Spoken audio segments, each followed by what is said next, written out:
So we're back on Radio Entrepreneurs. I'm sitting in for Jeffrey Davis. My name's Ian Mothman. We have a great show for you today. Today we have founder and CEO of Excellent Writers, Jennifer Powell. Good morning. And Greg Stoller of the Questrom School of Business at Boston University. Hello. Well, I'm glad that you guys could join us today. How's Language of Business going? Our Language of Business television show is going terrifically well. We're currently aired 2 times on WBIN TV, who is our broadcasting partner in Derry, New Hampshire. We're on Saturdays at 12 noon, Sundays at 11. We also have been broadcast and are currently broadcast on approximately 90 plus public access stations in 24 states across the country. And of course, we are available all the time on our blog, languageofbusiness.biz. It's going terrifically well. We've been at this. Jennifer, I actually didn't even tell you this. I was thinking about it as I was driving in this morning. We've been at this for about 4 years. We've been on commercial television now for 6 months, and it's been great. Wow, time flies. Yeah, time very much flies, and we have up to 15 volunteers who are active with this project, and sort of the core, which is Don Kelly, our executive producer, Jennifer Powell, obviously sitting right next to me, who is our social media guru. I love that word, guru, and myself as well. So, excellent. So you have an exciting event coming up. We are experimenting. That's really if you could define this process over the past 4 years, it's experimentation and iteration, as Jennifer likes to call it. Jennifer called me a couple of months ago and says, we're on TV. We've had a very nice partnership with Radio Entrepreneurs, etc. The next step is to do a seminar.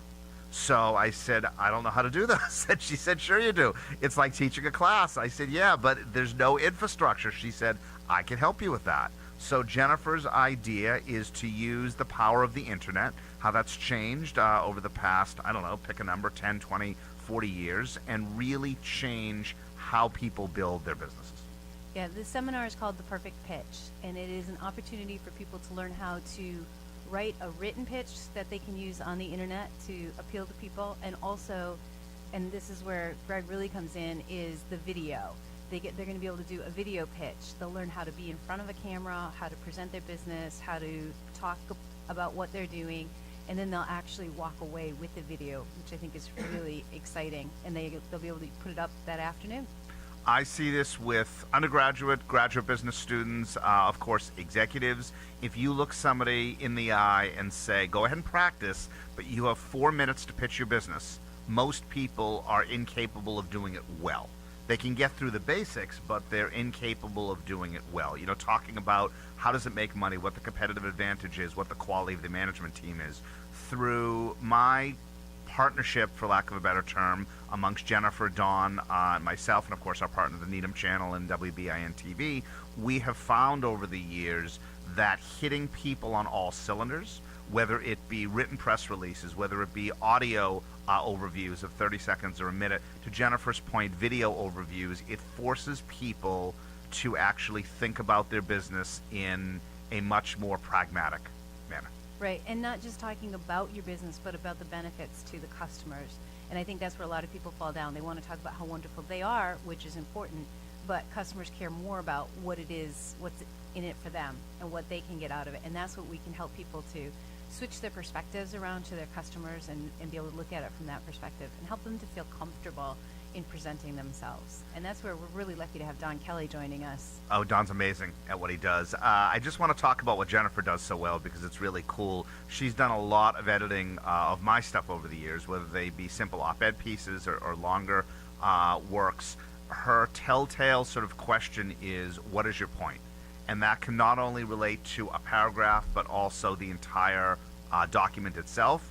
And as much as it's sort of what I call a cold shower moment, in the sense you don't go to her with draft 1, you might go to her with draft 4, and she says, I'm not understanding paragraph 3, and I'm not understanding your conclusion. And I think to myself, what's wrong with this woman? But she's usually 99% of the time right. Could you speak to how you do that? 99%? Question mark? Touche. 110% right.